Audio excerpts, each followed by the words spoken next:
Nos encontramos en esta celebración para otorgar el título de doctor honoris causa.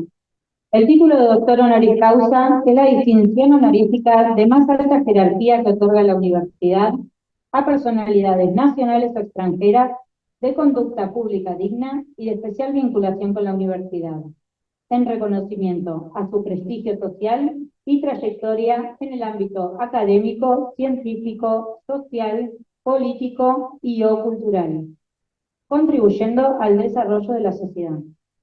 Conforme a nuestra reglamentación, los criterios preferentes para acordar el nombramiento de los candidatos y las candidatas consisten en poseer reconocida capacidad y honorabilidad, reconocimiento local, nacional e internacional, y sobresaliente trayectoria académica, científica, cultural, profesional, social o política. Como secretaria general de la universidad, daré lectura a la parte pertinente del acta de Consejo Superior número 005 del 13 de junio del 2024, que hace referencia a la concesión del título de doctor honoris causa al doctor Raffaele De Giorgi.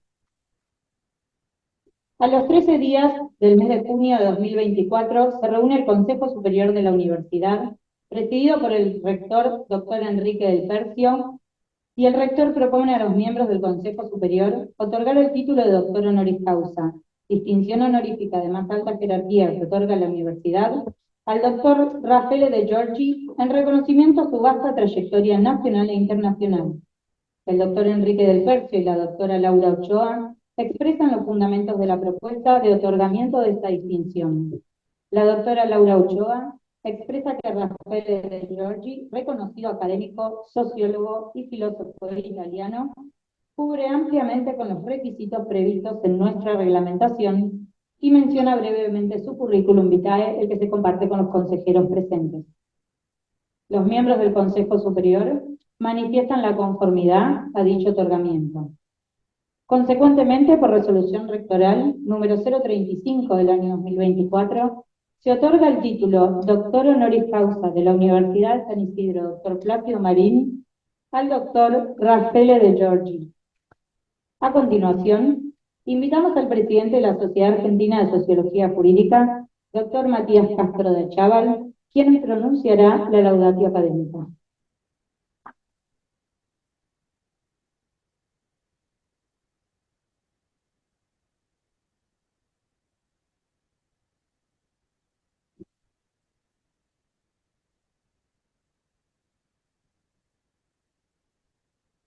Gracias, bienvenidos todos y todas.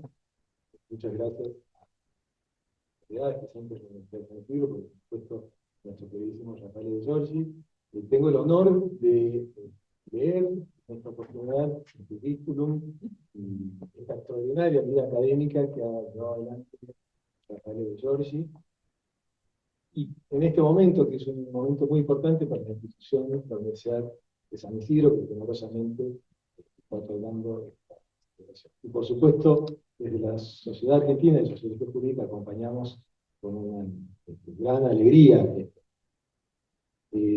Bueno, el profesor Raffaele De Giorgi, a quien se le otorga este prestigioso título de doctor honoris causa, es una de las figuras más destacadas internacional en la teoría de los sistemas sociales, como todos sabemos, con una carrera que se extiende por más de 50 años. Sus contribuciones en el campo de la sociología, la filosofía del derecho, no solo han ampliado las fronteras del conocimiento académico, sino que han tenido un impacto significativo en nuestra sociedad.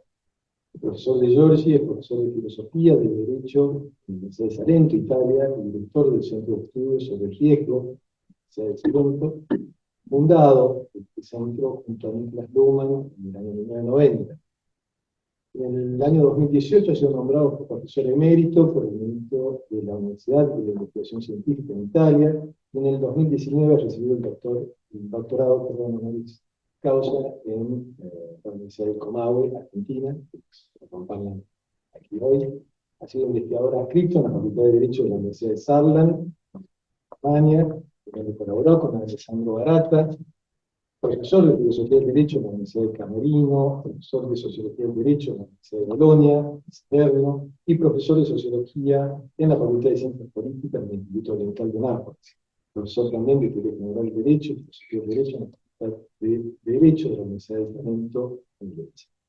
Rafael de Giorgi es uno de los filósofos y pensadores sociales más importantes. ¿Verdad? Su pensamiento posee un bagaje teórico que todos conocemos, que además se constituye como un referente, o lo constituye como un referente inexcusable, una cita obligada en todo trabajo científico del campo de la sociología, la filosofía y el derecho. En un primer momento, el profesor de Giorgi centró su reflexión en la historia del pensamiento jurídico moderno, en la ciencia jurídica alemana, del siglo XIX y XX, el derecho, la filosofía jurídica, la filosofía del derecho penal, con especial referencia a la semántica de la acción del derecho penal. A mediados de la década del 70 se ocupaba de la teoría de los sistemas, colaborando directamente con la Fundación de Tecnología. Además de sus extraordinarios logros académicos, el profesor de Giorgi es conocido por colaborar con diversas instituciones y disciplinas, ha creado oportunidades innovadoras y ha alentado una nueva generación de investigadores que hoy creo que está aquí en el Plaza Reflejado, con una influencia muy significativa para Latinoamérica, no solamente para Argentina, sino también para Brasil, México, Colombia y muchos otros países. Fue también profesor invitado a la Facultad de Ciencias Jurídicas y Económicas en Münster, Alemania, profesor invitado a la Facultad de Derecho de la Universidad Federal de Buenos Aires, en la Universidad Nacional de Buenos Aires, en la Universidad de Belgrano, así como el Instituto Nacional para la Administración Pública en Buenos Aires, Argentina. Profesor invitado en la Facultad de Derecho de la Universidad Federal de Santa Catarina de Benópolis, profesor invitado en el Departamento de Derecho Público en la Facultad de Derecho de Minas Gerais, profesor invitado de Ciencia y Técnica de México, en la Facultad también de Ciencias Políticas y Sociales de la UNAM, México. Ha sido también profesor invitado por el Max Planck Institute en Alemania, profesor honorario en la Facultad de Ciencias Jurídicas de la Universidad de Frankfurt, y algunas de sus obras publicadas, de sus vastísimas obras publicadas, son Ciencia del Derecho y Legitimación, Acciones, Imputaciones, Semántica y Crítica de los Principios Penales, Teoría de la Sociedad, Teoría Human, Temis, Filosofía y Derecho, dos tomos,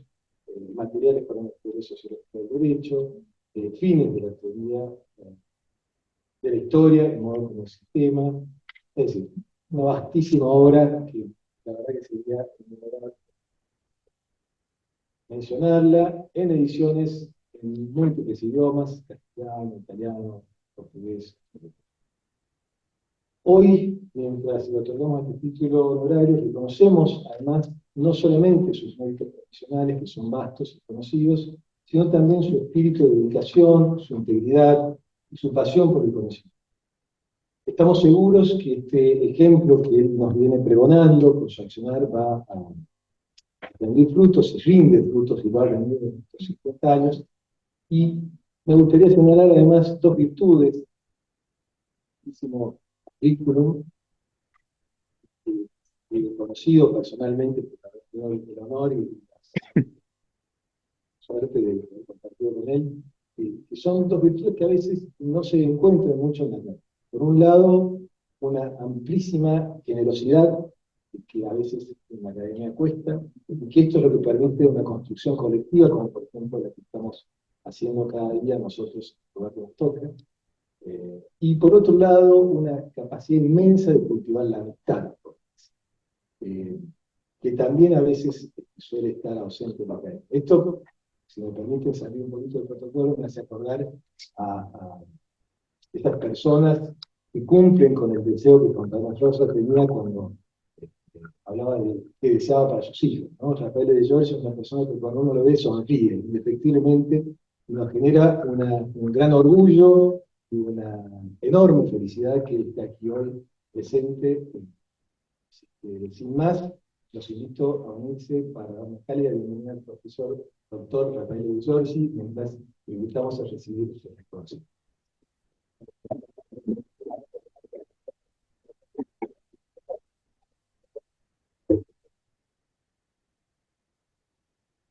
Muchas gracias, doctor Matías Castro Chaval. Ha llegado la instancia más importante de este acto, la entrega del diploma doctor honoris causa. Convocamos al doctor Enrique del Percio, rector de la universidad, quien procederá a investir como doctor honoris causa a Rafael de Giorgi.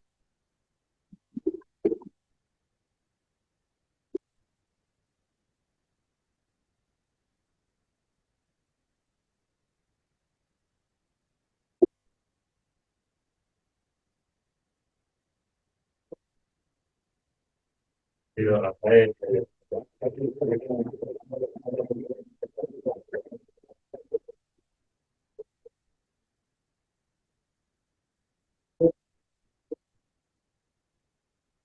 lástima que esté tan gastada la palabra decir es un honor y una alegría, porque realmente es un honor y una alegría profunda poder brindarte esto. La universidad, una de las misiones que tiene es justamente mostrar ejemplos. Y cuando damos un doctorado honoris causa, nosotros somos bastante reacios a dar doctorados honoris causa en esta casa, lo que estamos pensando es precisamente en señalar un ejemplo de calidez. Un ejemplo quiero retomarlo de Matías, de esa gente que con una profunda sabiduría mm, hace que la sabiduría vaya más allá del conocimiento. Tenés la sabiduría de aquel que efectivamente uno me robó las palabras, Matías. Yo decía, qué lindo cuando uno lo ve a Rafael, que se siente bien. Realmente es una emoción muy grande poder darte este título más que merecido. Es una emoción también poder contar en este momento con gente, no puedo dejar de mencionar a Alicia Ruiz, que fue tan hermoso darte la cara. Y además, en el marco de un congreso que de alguna manera marca una mejora importante, ya que ayer, como sabes, fue constituida la Asociación Latinoamericana de Derecho y Sociedad, donde de la Latinoamérica bien amplia, ¿no? Tenemos representantes de Canadá, de Puerto Rico y desde México hasta Uruguay, de toda esa Latinoamérica, donde además es un congreso donde conviven muchísimas disciplinas indisciplinariamente, no solamente tenemos abogados, sino también sociólogos, filósofos, antropólogos, antropólogas. Y esto me recuerda, y con esto sí quisiera cerrar, cuando conocí a Rafael yo pensé que era lumaniano, solamente, ¿no? Es decir, aburrido. Y recuerdo en los pasillos de la Facultad de Derecho, cuando ya hace varios lustros nos conocimos, la conversación sobre Benjamin y el drama barroco alemán que me alumbró un montón de cuestiones y ahí me di cuenta que justamente estábamos frente a alguien que hacía de la sabiduría algo mucho más importante que el conocimiento y que es lo que lamentablemente tampoco abunda muchas veces en los claustros. Así que realmente para nosotros, querido Rafael, es un privilegio tenerte hoy acá y ahora creo que tengo que hacer alguna foto, nos vamos a agarrar el diploma o algo de eso. ¿Sí?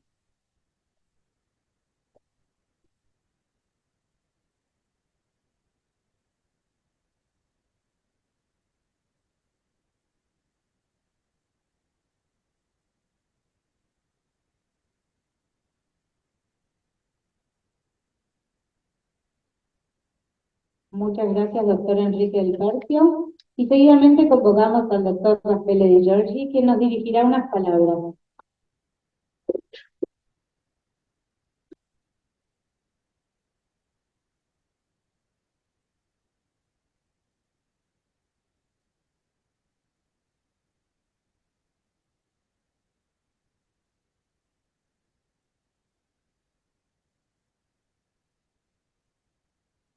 Buenos días a todas y todos, al director, a la directora de la facultad, a los profesores, a los amigos, a las amigas, a personas muy especiales que están aquí, como Alicia, por ejemplo, más también Jorge, los amigos de Brasil y de México.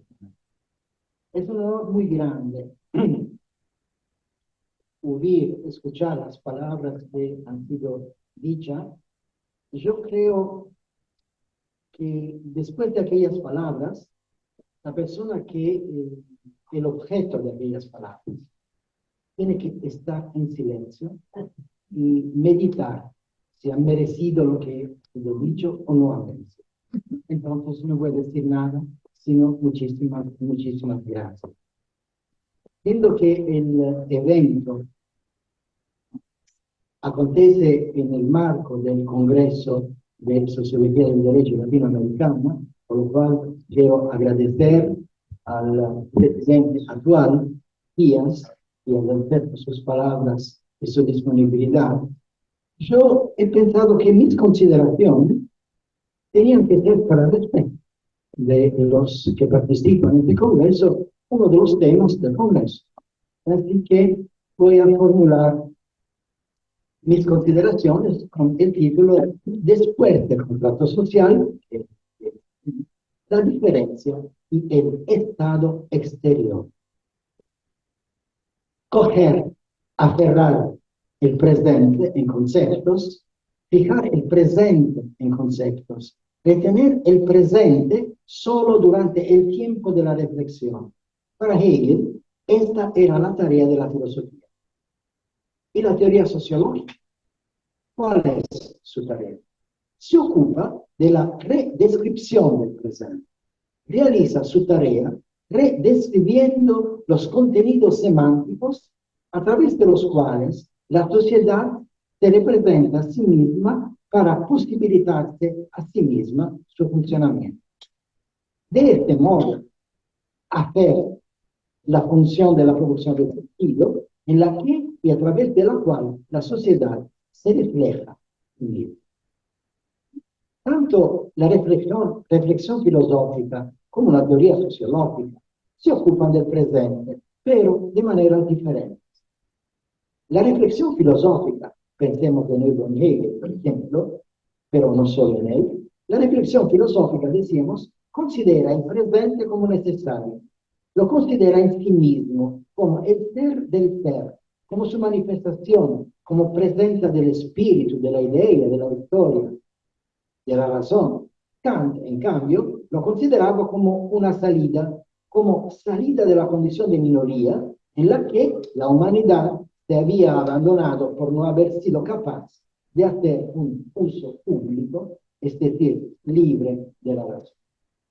La teoría sociológica, por su parte, considera el presente como un horizonte contingente de sentido, a lo largo de lo cual la sociedad construye sus posibilidades de resistir a la amenaza del entorno y, por tanto, como el tiempo en el que se construye a sí misma restricciones para abrir su futuro. La teoría sociológica, entonces, considera el presente como lo que podría haber sido de otra manera de cómo es. La teoría sociológica no necesita de un pensamiento de transformación para representar otros presentes, para construir representaciones de otros presentes posibles. La contingencia en sí misma puede ser diferente, es en sí misma una diferencia entre lo logrado y lo excluido. El problema entonces es, ¿cuál de las posibles diferencias ha logrado afirmarse? Si, por el contrario, consideramos el futuro, entonces el problema es, ¿cuál de los futuros presentes será un presente futuro? Si nos detenemos en la consideración de la teoría sociológica, nos preguntamos qué es lo que hace en realidad, veremos que el trabajo de la reflexión de la teoría no consiste en la producción de un objeto externo, sino en la observación de observaciones que utilizan diferentes distinciones dentro del mismo objeto y al mismo tiempo. La teoría es también producción de sociedad por el simple hecho de que no puede situarse fuera de ella. El trabajo de reflexión teórica, entonces, también se produce como una autocolocación reflexiva en el presente. Es decir, se representa a sí mismo como parte de lo que construye a través de su observación y que a su vez opera en virtud de sus autodescripciones. Una diferencia que construye una diferencia. El presente constituye entonces un problema a ambos lados de la reflexión. al lado de la teoría y al lado del objeto del que la teoría forma parte. Pero los dos lados, son dos aspectos de la misma cuestión, que es el presente, la diferencia, lo que marca la diferencia a ambos lados de esta inacible unidad que es el presente. Esta unidad es invisible porque es una diferencia que difiere cada vez que se sucede. Este es el motivo por el cual una teoría sociológica solo puede ser una teoría del presente.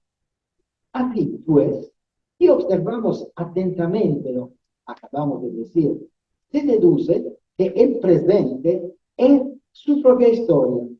Podemos ver, en otras palabras, que la diferencia que es el presente es el presente de una historia que se reescribe cada vez en el presente y, por tanto, también la redescripción de las autodescripciones a través de las cuales la sociedad se representa a sí misma, incluso esa redescripción, decíamos, se incluye a sí misma en la distinción que utiliza para construir su observación. Por otra parte, los contenidos semánticos de la autodescripción son siempre resultado evolutivo de las transformaciones ocurridas en la semántica de la autorrepresentación. Y un nuevo contenido se produce cuando la percepción de un problema social transforma un contenido semántico antiguo, adaptándolo evolutivamente a la representación del presente. En otras palabras, la reflexión teórica siempre está incluida en las autodescripciones de la sociedad. Estas breves observaciones introductorias nos permiten acceder al tema del congreso, nos ofrecen la posibilidad de abrir un camino argumentativo que creemos puede conducir al corazón de las cuestiones que se formulan en el tema del congreso. En efecto, creemos que el tema de este congreso se refiere a una diferencia y nos exige que la pongamos de manifiesto, que reflexionemos sobre ella y que digamos con qué diferencia pretendemos indicar la diferencia que constituye el ámbito del tema. Pero creemos que esa diferencia está presente en la diferencia que es nuestro presente, el tiempo de la observación. Es esa diferencia la que actúa en el presente en el que se produce nuestra observación. Esto significa que el observador asume la tarea de construir aquello sobre lo que reflexiona y asume la responsabilidad de esa construcción en la que él mismo figura. Él mismo está presente porque es parte de lo que hace, como el hacedor de bodas. En el agregado al párrafo 183 de sus principios de la filosofía del derecho o derecho natural y ciencia política de 1821, Hegel escribe: la sociedad civil es la diferencia que aparece entre la familia y el Estado, aunque su formación es posterior a la del Estado. Hegel define inmediatamente la sociedad civil como diferente. Pero lo sorprendente es el hecho de que él, por primera vez en la historia semántica de ese concepto, rompe una tradición antigua y siempre presente y utiliza este concepto de una manera diferente a la que se había consolidado en la filosofía política europea. En esta tradición, el concepto de sociedad civil ha tenido especial relevancia durante siglos. Esta tradición, que se extendía desde Aristóteles hasta el pensamiento reaccionario contemporáneo a Hegel, había identificado el Estado como sociedad civil. Sociedad civil era el concepto en el que se expresaba el carácter político del vínculo que mantenía unidos a los ciudadanos y al Estado. En la política de Aristóteles, él dice textualmente, e polis cae economia e politicae, que los romanos tradujeron como civitas y de societas civilis iberes públicas. Societas significa unión, vínculo, koinonia, comunión, lo que es común, lo que es público, lo que interesa a todos los que tienen dignidad política. Aquellos que tienen dignidad política.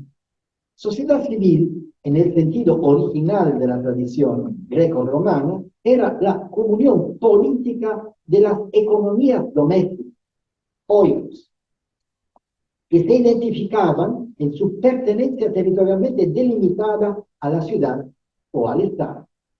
A lo largo de los siglos, las definiciones no cambiaron.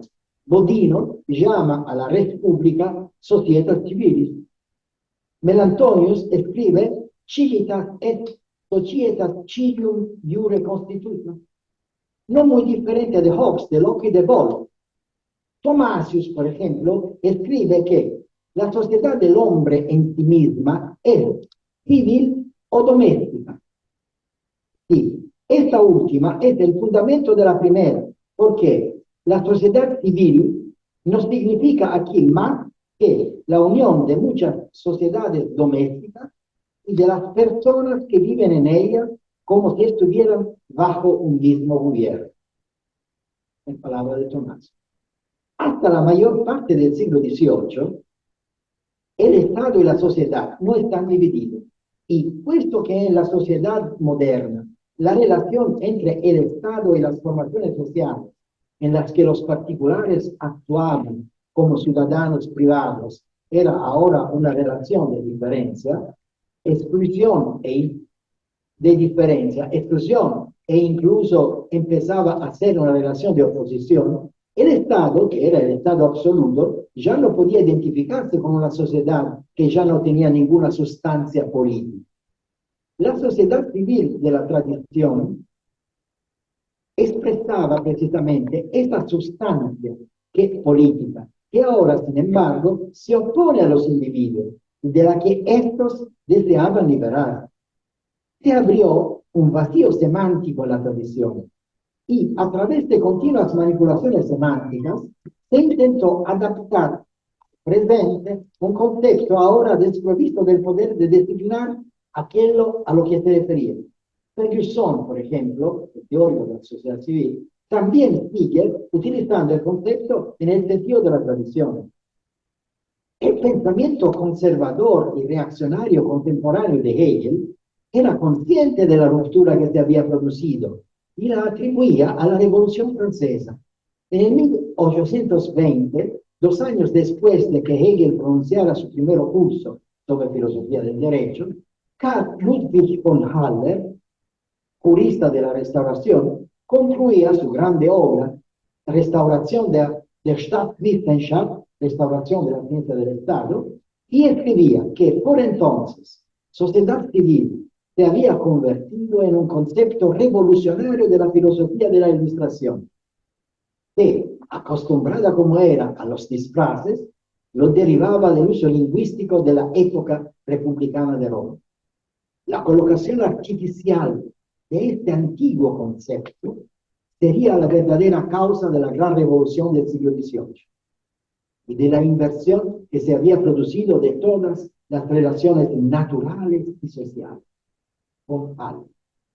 Esta inversión llevaría a la eliminación de todas las formas de dominación y dependencia entre los hombres, al sometimiento de los individuos al Estado, a la aniquilación de todo dominio material y espiritual y a la destrucción de las comunas y corporaciones autónomas. Estaban preocupados los conservadores ya entonces. Cito ainda una vez, la madre y raíz de todos los errores del periodo revolucionario francés, escribe von Haller, es ante todo la desafortunada idea de una sociedad civilis romana que se ha trasladado a todas las relaciones sociales. Cuando los hombres fueron caracterizados como miembros libres de una sociedad civil, se disolvió el vínculo social. Solo el nuevo derecho natural, desde Grocio y Hobbes en adelante, conoce una llamada sociedad civil diferente de las sociedades naturales. Y el germen de esta distinción está en el uso de la lengua latina por los intelectuales neoeuropeos. Por otra parte, el propio Hegel escribe claramente que la concepción de la sociedad civil pertenece al mundo moderno. Es el primero que hace justicia a todas las determinaciones de la idea. Marx escribe que con la formulación hegeliana de la sociedad civil termina la prehistoria de la humanidad. Y más adelante Hegel especifica que cuando se representa al Estado como una unidad que es solo comunidad, lo que se mienta es exclusivamente la determinación de la sociedad civil. Hay que decir entonces que en el lenguaje del pensamiento contractualista no se encuentra una formulación clara de lo que diferencia la acción de los particulares de la acción del Estado. Es decir, no se encuentra aún una formulación clara de lo que para Hegel será la acción social de la sociedad civil con respecto a la sustancia política del Estado. Sin embargo, en el pensamiento contractualista y en su derecho natural, los presupuestos de esa diferencia están presentes y claramente formulados. La idea contractualista presupone individualidades jurídicamente capaces de vincularse a sí mismas. Pero para poder vincularse, el particular debe presuponerse libre. Su pertenencia ya no puede estar vinculada a la sociedad doméstica, a esa sociedad que la filosofía política seguía llamando natural, sino que tiene que vincularse a la comunidad artificial que es el Estado.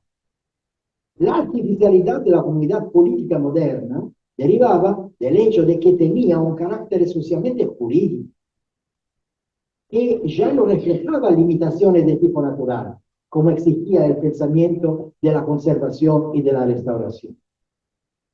Dentro de las societas, que es la familia, el vínculo no es de tipo contractual. Cito Hegel, los momentos ligados en la unidad de la familia, dice Hegel en el parágrafo 181, en cuanto esta es la idea ética, tal como se encuentra en su concepto, deben ser separados de ella para que alcancen una realidad independiente. De este modo se constituye el estado de la diferencia.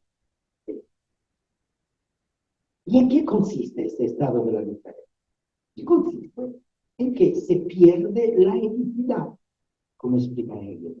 El mundo fenoménico de lo ético es ahora, este mundo, es la sociedad civil. Al introducir la sección sobre la eticidad, de la que forma parte tanto la familia como la sociedad civil, Hegel dice que la eticidad es la idea de la libertad como bien vivente que tiene en la autoconciencia su saber, su querer y por medio de su actuar, tiene su realidad. Esto significa entonces que el espacio para el ejercicio de la libertad es en la forma de la sociedad civil. Esta adquisición rompe el ámbito de las antiguas afiliaciones y determina las nuevas posibilidades del actual. Hay dos principios de la sociedad civil, dice Hegel. El primero es, sí, la persona concreta que es para sí un fin particular en cuanto a totalidad de necesidades y mezcla de necesidad natural y arbitrio. Aquí es el particular que se confía a sí mismo y trae consigo necesidades, determinación, carencia, privación, aislamiento. Es el particular en su singularidad, en su diferencia, en su miseria. Este particular se convierte en individuo ya no en su materialidad, sino en la construcción jurídica de su pertenencia. La sociedad civil es anterior al Estado, pero como diferencia presupone el Estado, como decía él. La sociedad civil es el espacio en el que está inmerso el sistema de necesidades. Hegel, es importante, utiliza dos conceptos distintos que la lengua española puede traducir con un solo término, necesidad. Hegel dice Bedürfnis, que es la necesidad que deriva de la carencia, del ser privado, del no tener, Pero luego le dice Notwendigkeit, que es la necesidad que está ligada a la determinación, a la imposibilidad de otra cosa, al no ser o no poder hacer otra cosa. En español dice solo necesidad. En este sentido, el individuo en la sociedad civil es una mezcla de determinismo e indeterminismo, de lo previsto y lo imprevisible, de lo limitado y de lo ilimitado. El segundo principio de la sociedad civil, continúa Hegel, deriva del ser carente y del ser limitado que caracteriza el particular. La persona particular está en relación con otra particularidad, de manera que solo se hace valer y se satisface por medio de la otra y a la vez solo por la mediación de la forma de la universalidad. Y aquí surge la vida. Una vez que el particular abandona la determinación natural de la familia, se enfrenta a la reciprocidad de las libertades en forma de dependencia. Los particulares, confiados a sí mismos, experimentan la privación y la libertad adquirida, experimenta la privación y la libertad adquirida nos expone al sistema de las necesidades, que es el sistema de la dependencia. Escuchamos rápidamente. En su realización, el fin egoísta, condicionado en este modo por la universalidad, funda un sistema de dependencia multilateral, por el cual la subsistencia, el bienestar y la existencia jurídica del particular se entrelazan con la subsistencia, el bienestar y el derecho de todos. Se fundamentan en ellos y solo en este contexto están asegurados y son efectivamente reales. Se puede considerar este sistema, en primer lugar, como estado exterior, como el estado de la necesidad y del entendimiento. Lo ético se ha disuelto.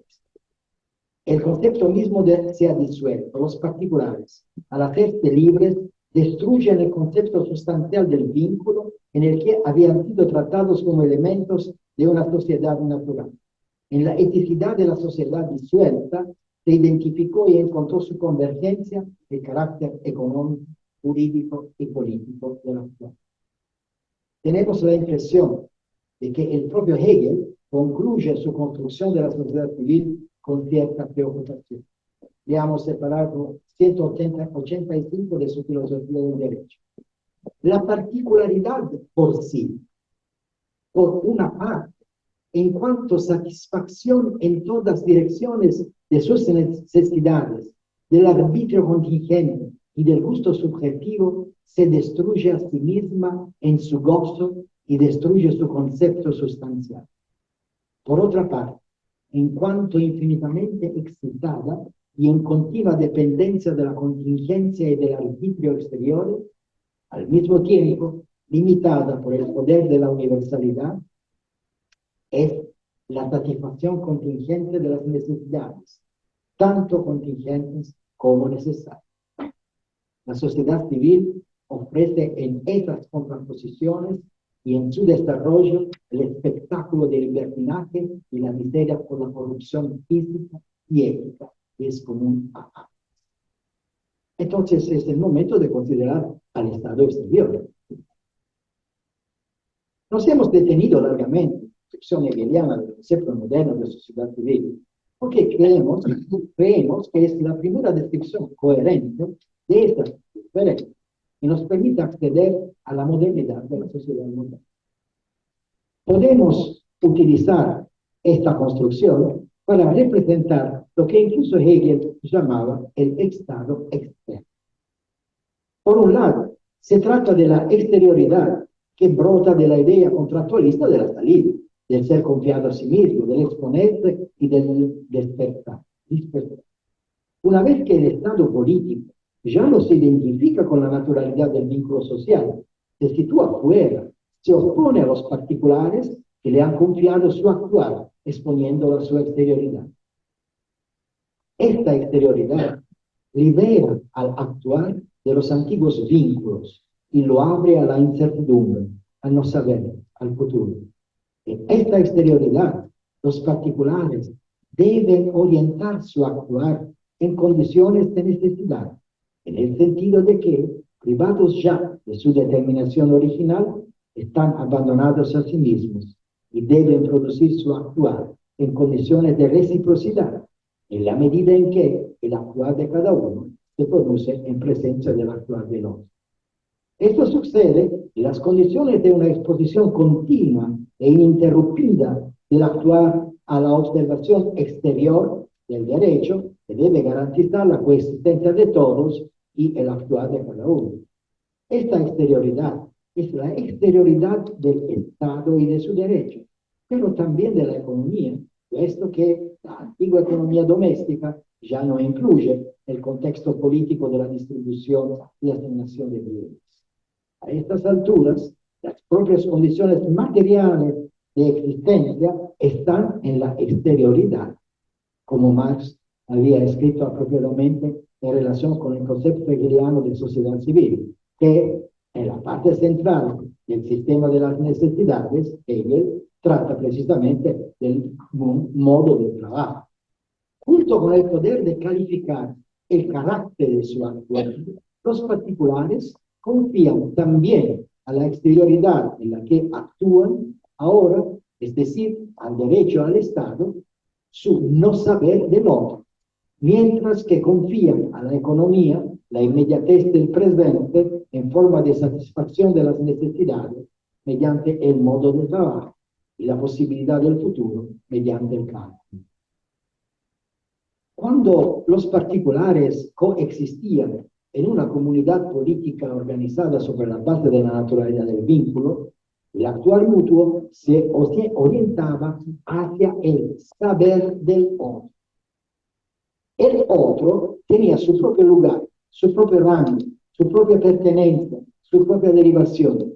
La relación con el otro estaba orientada al saberse, al reconocerse, al ser de cada uno. La familia, por ejemplo, las comunidades domésticas, la diferencia de rango y pertenencia, la corporación, la genealogía, son lugares sociales en los que el actuar se orienta hacia el saber de sí mismo y del otro. En estas condiciones, el actuar dentro del vínculo podía tener las características de la fraternidad, podía ser tratado y vivido como un actuar fraterno, porque los particulares no eran individuos separados.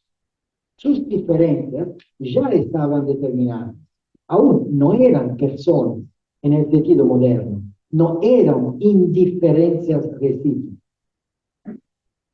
Este actuar ciertamente era fraterno, no en el sentido de pasión, de sangre, de parentesco, sino en el sentido que estaba cualificado por la naturalidad de la pertenencia, por las expectativas de conservación, de recursividad. El concepto seguía siendo sustancial, como diría Hegel. El concepto era interno a la idea. La naturalidad no se había disuelto. El saber, entonces, era también determinado. No solo porque era saber de la naturaleza, de la sustancia, era, es decir, saber del que solo había que sacar provecho, pero también porque ese saber estaba ligado a la determinación de la verdad. Como decía Hegel, en el estado de la exterioridad, este universo se ha disuelto. Los momentos, al haberse vuelto libres, son independientes. Fuera de sí mismos, los particulares ya no están determinados. En la exterioridad son construidos como algo diferente de sí mismos. La determinación es exterior, como el derecho que la atribuye y como la imputación y el poder que la impone como verdad. La exterioridad del actuar, de hecho, está mediada por el reconocimiento del derecho.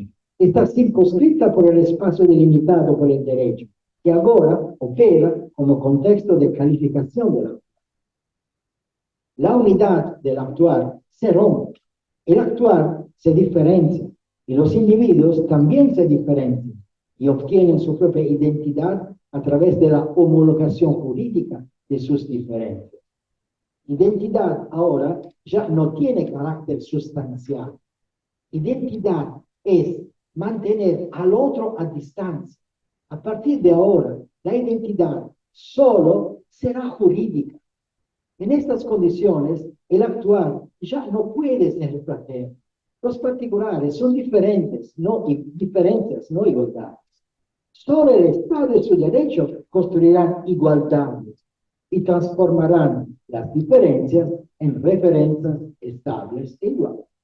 Así, el modo del trabajo está mediado por la exterioridad de la propiedad, que Kant y Fichte siguen reconociendo como requisito para que el particular sea el destinatario de la titularidad jurídica, es decir, para que participe en la construcción jurídica de la legitimación del poder. En el estado exterior, no solo la identidad, sino también la pertenencia, el nacimiento y la muerte son construcciones jurídicas, al igual que cualquier otra determinación del espacio del actual.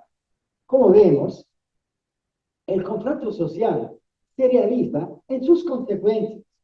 La sustancia política atraviesa a los particulares y los determina. Proporciona a los particulares, a las particulares voluntades y saber que permiten orientarse en el universo del no saber, de la indigencia, de la necesidad de acceder a la satisfacción de las necesidades a través de la alienación del trabajo. Piensen a los trabajos de Marx del años 43-44. Para existir, el particular debe ahora ser reconocido. Solo a través del reconocimiento se convierte en el miembro del Estado externo y lo declara digno de obtener los atributos que harán posible su acto. Es evidente que en este espacio, tanto la paz como la guerra ya no serán paz o guerra fraternas, como podían serlo antes de la disolución de la antigua sociedad civil.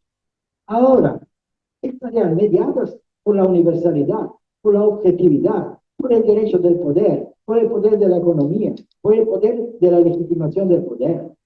En la exterioridad del Estado, la sustancia política se vuelve evanescente, desaparece, toma la forma del poder, del derecho, de la verdad, como demostró Foucault con grande lucidez en uno de sus cursos del 76. Vamos a la forma moderna, entonces, de la diferenciación y al saber. Que el contrato social se haya realizado en sus consecuencias, significa que el poder ha tenido que buscar su legitimación en el derecho. Que el derecho se ha liberado de los vínculos de la naturaleza y de la razón. Que la economía se ha diferenciado de la inmediatez de las necesidades y del intercambio, que la política ha adquirido competencia universal, que el saber se ha liberado de la cadena del ser y de la ontología, que el modo de la economía doméstica se ha convertido en el modo de la economía política. Pero también significa que los lugares en los que podía experimentarse el modo de fraternidad se han ampliado y diferenciado y que la continuidad natural de la interacción de las economías domésticas ha sido sustituida ahora por la sociedad, es decir, por el universo indiferenciado de la comunicación. Esto, a su vez, significa que en la sociedad los requisitos de la comunicación ya no están condicionados por determinaciones o limitaciones, sino por la experiencia continua de la alteridad, por la presencia del otro indiferenciado. Este es el modo de la exterioridad, para utilizar de nuevo el lenguaje de Hegel. Nosotros, en cambio, este lenguaje, preferimos describir el contrato como la forma de racionalidad a través de la cual la sociedad ha elaborado el contenido semántico de su autodescripción, ha representado su liberación de las cadenas que la aferraban a un pasado que ya no existe y ha fijado las premisas evolutivas de la racionalidad de su modernidad. La racionalidad del contrato ha permitido separar los particulares de la sustancia política de su vida material y ha permitido inventarlos como ciudadanos, inventarlos como elementos del Estado, como destinatarios de su voluntad, como súbditos, a los que se reconoce una indiferenciada capacidad de actuar. Esta capacidad es indiferenciada porque pertenece a todos, porque es de naturaleza exclusivamente jurídica y puede atribuirse a todos sin referentes materiales. De hecho, solo constituye el requisito para la inclusión de todos en los sistemas sociales particulares. Esa racionalidad ha diferenciado al ciudadano del hombre. Ahora, las antiguas pertenencias de estratificación son sustituidas por la moderna referencia de género. El hombre es un ser que pertenece a un género, dice Marx. La palabra de Marx es Gattungswesen, que un grande filósofo italiano tradujo erradamente. Gattungswesen quiere decir ser que pertenece a un género. La naturalidad se limita solo a la calificación de las relaciones humanas. La calificación jurídica de hecho será una construcción artificial de sentido que puede atribuirse a los particulares, a las cosas, a las relaciones de los particulares entre sí y entre ellos y las cosas. De este modo, humanidad se diferencia de sociedad, naturaleza de cultura, cultura de civilización. Civilizados, los particulares, hechos individuos, acceden a la selectividad de los sistemas sociales que estabilizan así funcionalmente la forma moderna de su diferenciación. Los sistemas sociales ya no tienen limitaciones de ningún tipo, salvo las que se derivan de las formas modernas de determinación de su estructura. Veamos brevemente, pues, cómo se manifiesta esta nueva temporalidad, que por primera vez se autocalifica de moderna y en la que se hacen manifiestas las consecuencias de la semántica político-jurídica del contrato. En primer lugar, podemos observar que el horizonte de la sociedad, el horizonte de un sistema universal de la comunicación social, se ha impuesto sobre la limitación de las formas de interacción. Estas siguen existiendo, por supuesto, pero su realidad es cada vez más circunscrita, más evanescente. En el lenguaje de Kant, por ejemplo, se repite continuamente el término mundo, que puede entenderse como sociedad, como universalidad. En realidad, no solo se afirma y estabiliza sociedad como universo de la comunicación social, sino que se produce una continua expansión de la sociedad, que conduce a una diferenciación interna de las viejas formas de la unidad de la acción, a una especificación de los espacios en los que se produce la comunicación social y a un cierre recíproco de esos espacios que impide el retorno de la antigua unidad y de la antigua implicación, así como de su antigua confusión. En otras palabras, el poder se diferencia con respecto al derecho, el derecho con respecto a la economía, la verdad con respecto a la religión, la propiedad con respecto a la política, y la política se especifica con respecto al derecho, que es producido por un poder que el derecho mismo legitima. La difusión de la educación homogeneiza el acceso al saber y el proceso de aprendizaje se expone a la selectividad de la estructura del sistema educativo. Del mismo modo que el material jurídico puede reunirse en un sistema universal con el trabajo de la lógica, la filosofía y la filología, como ya sabe. En otras palabras, esto significa que el derecho ya solo puede referirse a sí mismo, solo puede construirse a partir de sí mismo y exponerse a la evolución de la estructura semántica de sus conceptos. Significa que el derecho, diferenciado de la política y la economía, puede resistir su constante amenaza de recolonizar. La constitucionalización de la relación entre política y derecho ofrecerá entonces una solución duradera, aunque muy frágil, a la conexión entre ambos sistemas y su relación con la economía. Las guerras de religión llegan a su fin y el Estado absoluto se opone a los particulares convertidos en ciudadanos, es decir, en súbditos, que en los espacios de su interioridad, dejados libres por el poder político, podrán construir las formas de su destrucción. No es casualidad que el pensamiento ilustrado se alimente de organizaciones del silencio y del secreto.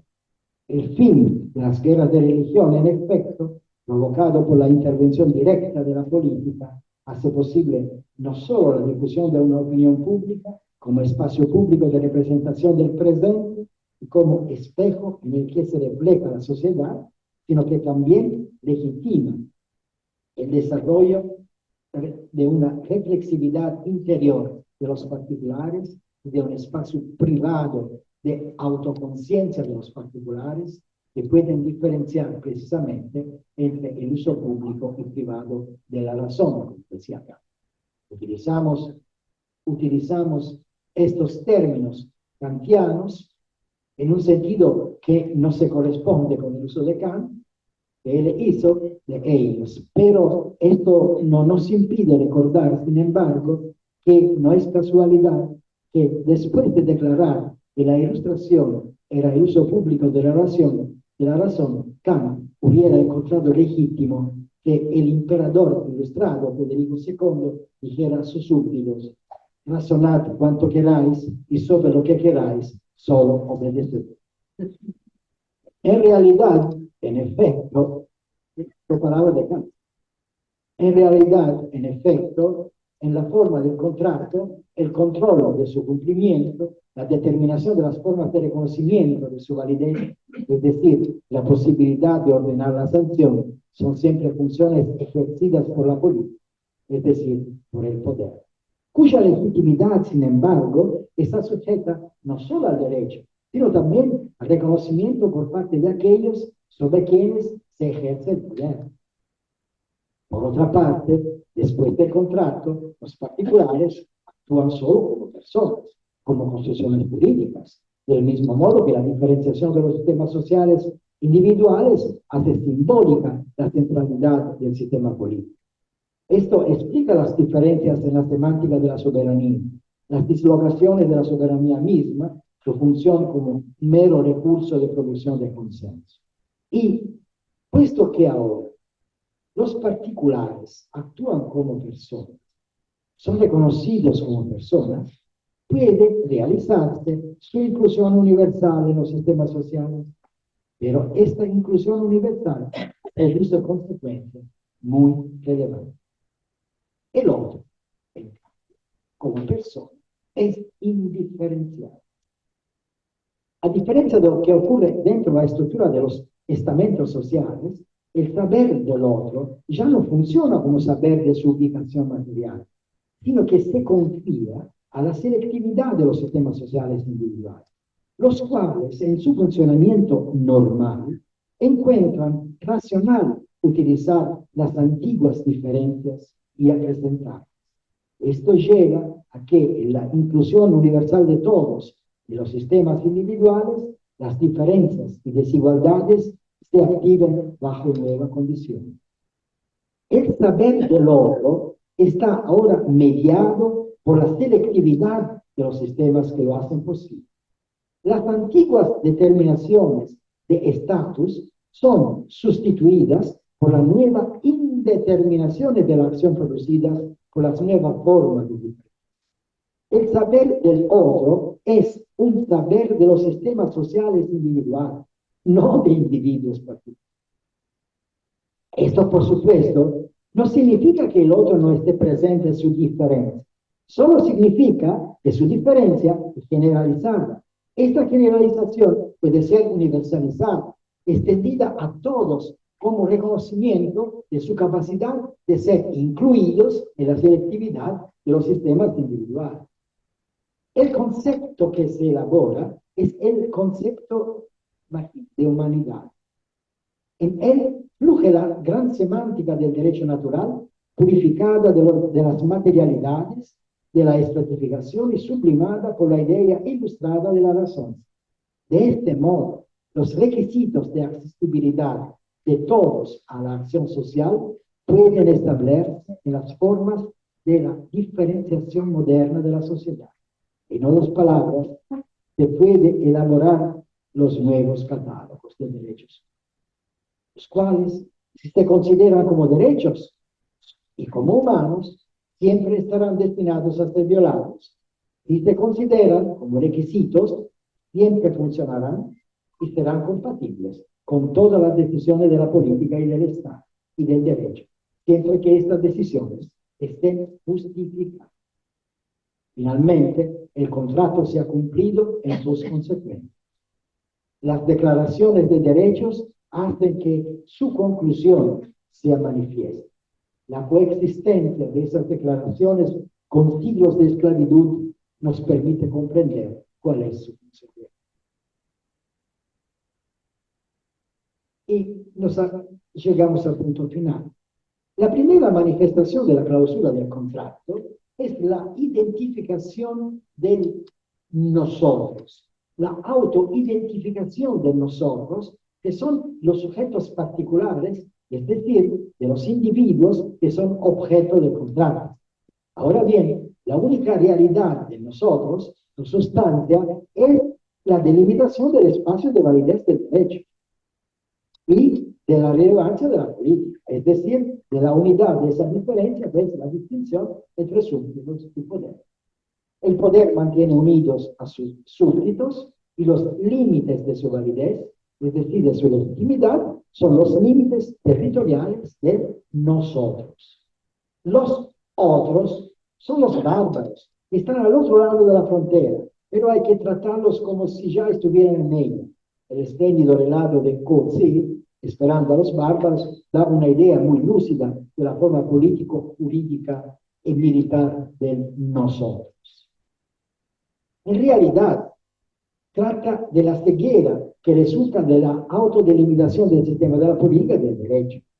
Una condición que sitúa a los dos sistemas en una disonancia de temporalidad, en una asincronía continua con respecto a los otros sistemas sociales. En una sociedad en la que los sistemas sociales individuales se universalizan y se especifican en funciones que se ejercen en la sociedad del mundo. Es decir, en la sociedad como universo de la comunicación, no en los límites de los territorios y dentro de las fronteras. Incluso si esta delimitación territorial es ahora solo la forma exterior de una limitación universal de la política y una autoinconsistencia del derecho. Son legados del pasado. La función de nosotros se manifiesta en la construcción jurídica de la pertenencia, en esta sublimación jurídica del territorio como lugar del nacer, del estar allí, que se llama nación, y que se propone como tierra patria, como tierra de los padres, para justificar la representación de un vínculo familiar de pertenencia. Un legado de un pasado que las tragedias de los viejos nacionalismos habrían disuelto si la semántica de la autodescripción de la política hubiera podido considerar concluida la historia teológica de sus conceptos, y si el derecho hubiera sido capaz de evolucionar en consecuencia, adaptándose a la contingencia de las expectativas de la sociedad del mundo, hacia accesibles al actuar de los particulares. Los populismos contemporáneos, que intentan dar sustancia política a las construcciones de la semántica del siglo XIX y del siglo XX, por un lado, dejan clara la diferencia entre la estructura de la sociedad y la semántica. La estructura de la sociedad ha alcanzado niveles evolutivos, la semántica no puede conceptualizar. Por otra parte, estos populismos vuelven a proponer a escala planetaria la representación de formas de nosotros y formas del otro que solo tienen una función bélica, la distinción, que solo son presupuestos de guerra, porque se basan en la invención de amenazas a nosotros por parte del otro, de guerras santas de nosotros contra el otro, de represalias de nosotros por parte del otro, de la necesidad de fraternidades de tener contra el otro. Reintroducen despiadadamente un lenguaje de los primeros años del siglo pasado, precipitándose sin sentido como en aquellos años hacia la destrucción y la autodestrucción.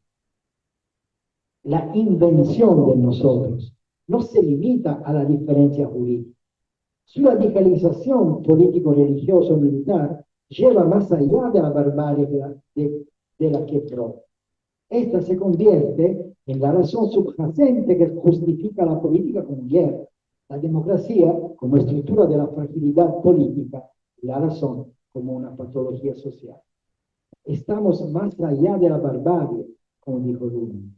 Porque esta invención de nuevas fraternidades de nosotros va contra la estructura de la comunicación social, va contra la forma de la socialidad, es fake news contra el intelecto, hubiera dicho Hegel. La alteridad es la condición absoluta de la comunicación social, no tiene alternativa.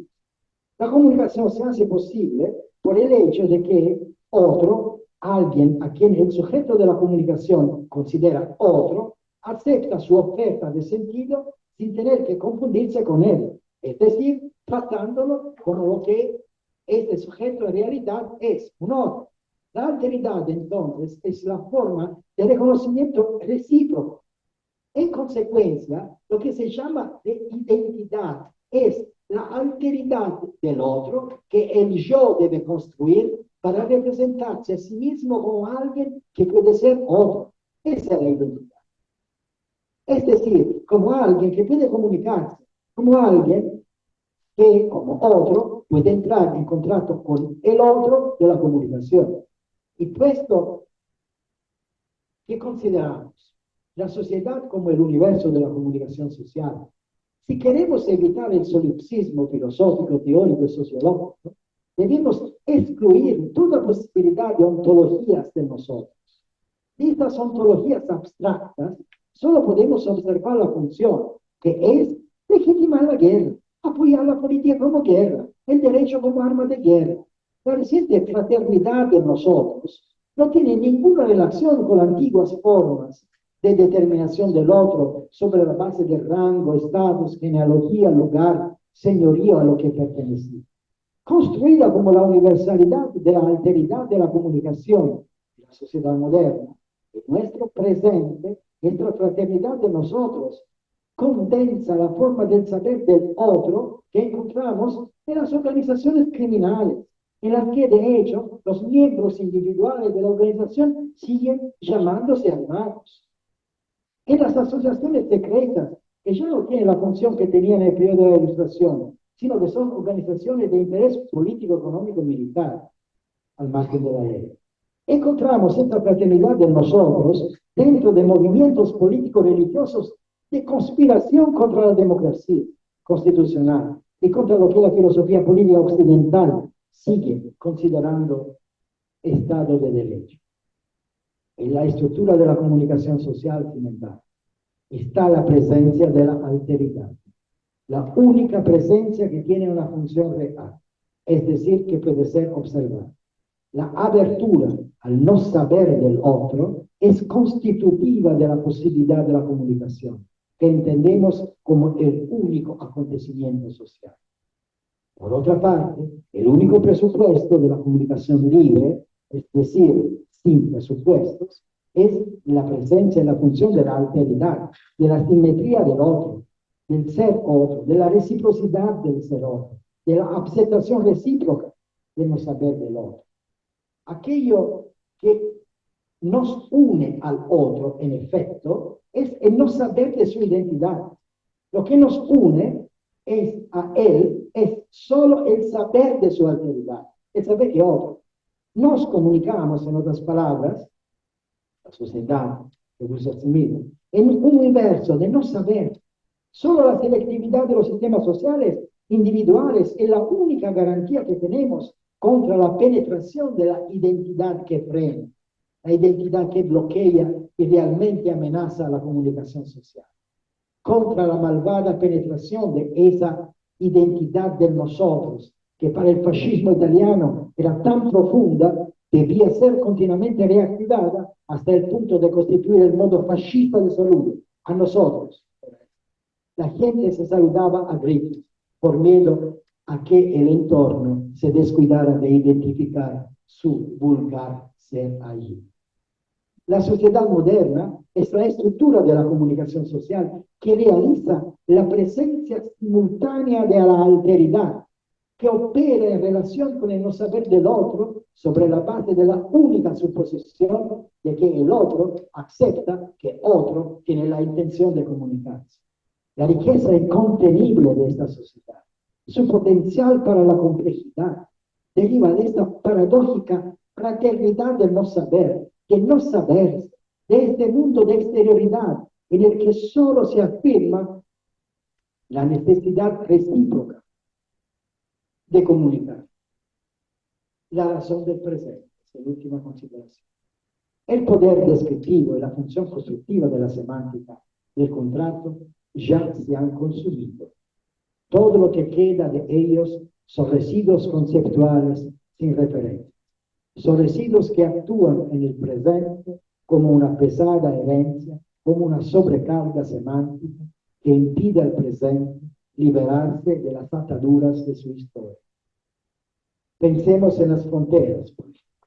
Las fronteras de los territorios de los estados parecen indicar ahora más las fronteras de la razón que las del derecho y de la política. El derecho, tal y como lo conocimos en la segunda mitad del siglo pasado, parece ahora solo una anomalía de la vieja Europa, como decía. En sus códigos se superpone el Código Universal de Exclusión e Inclusión, que marca la diferencia real que recorre todos los sistemas sociales. De este modo, la función de inmunizar la sociedad que caracterizaba al derecho se vuelve vanescente. Una política envejecida sobre sí misma, desprovista de autodescripciones adecuadas del presente, se renueva como teatro de guerra, se alimenta como cualquier guerra, recurre a las guerras semánticas y de armas descriptivas de principios del siglo pasado y para justificar su supervivencia inventa la amenaza de enemigos dentro y fuera de sus fronteras abstractas. No tolera los aparatos que dieron rostro a las democracias occidentales surgidas tras la Segunda Guerra Mundial. No tolera la idea democrática de la razón pública de la que hablaba Kant. Con respecto a la idea de igualdad, la política sublima la pretensión de libertad bajo la cual se oculta la violencia de la exclusión. El primer enemigo de esta democracia es naturalmente la ilustración y el racionalismo de la opinión pública que encontramos en los primeros años de la segunda mitad del siglo pasado. Ese racionalismo de la opinión pública internacional que hizo posible superar la época de las dictaduras y fue capaz de desenmascarar las guerras emprendidas por las democracias occidentales para exportar la democracia o para imponer autocracias en lugar de las viejas políticas privadas. Pero la guerra contra el verdadero enemigo de esta política es la guerra contra la alteridad. Cualquier alteridad, cualquier forma de desidentificación de nosotros es una guerra santa, porque en nosotros se ha convertido de nuevo en la representación simbólica de lo sagrado. La alteridad refleja la degeneración de nosotros.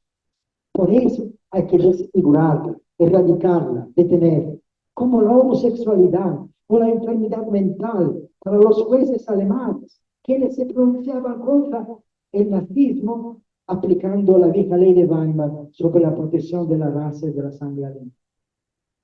Esta política está huérfana de las referencias semánticas, de las viejas autodescripciones que se adaptaban a un mundo que era de fácil acceso. La diferencia entre progresismo y conservacionismo, entre clase obrera y clase burguesa, entre cristianos e infieles, o la diferencia entre público y privado, entre verdad y falsidad, privada de esta fácil accesibilidad al presente, la política se niega a apropiarse de la semántica de la complejidad, rechaza la alteridad de esta semántica, su potencial evolutivo, su poder para aferrar el presente. Rechaza toda alteridad porque son capaces de acceder a la complejidad típicamente moderna. Todas las alteridades poseen este potencial. A la política le aterroriza la complejidad. Le aterroriza no conocer el futuro. Le aterroriza que el futuro pueda destruir el actual modo del poder.